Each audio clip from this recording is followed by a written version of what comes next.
నువ్వు స్కూల్కి పోతావా పోవా? ఓ బుక్ ఓ పెన్ను పట్టుకొని పోయి స్కూల్కి ఏదైనా చదువుకున్నామా ఏదైనా రాసినామా అన్నది లేదు.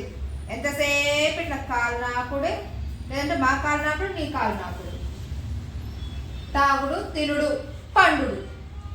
ఇది తప్పితే ఇంకేమైనా ఉందా నీకు? ఇది తప్పితే ఏమైనా ఉందా? మళ్ళీ ఏమనద్దు, అన్నిటికీ అడ్డం పెట్టా. పోయి ఒక బుక్కో పెన్నో పట్టుకొని పోయి ఏబిసిడీలో ఆలో ఇవి రాయాల. బయట చూడు ఎన్ని ఉన్నాయి కుక్కలు, ఇంత మంచిగా ఉన్నాయి యాక్టివ్గా, ఎన్ని పనులు చేస్తాయి. షాప్కి పోయి అవి షాపింగ్ చేసుకొని వస్తాయి. నువ్వు బయట పోయి ఏం చేసి వస్తావు? పార్టీ పోయి వస్తావు. ఇదే తినడం తాగడం పడుకోవడం, లేదంటే పోయి పార్టీ పోయి రాయడం, లేదంటే మా మీద దగ్గర మమ్మల్ని బరకడం.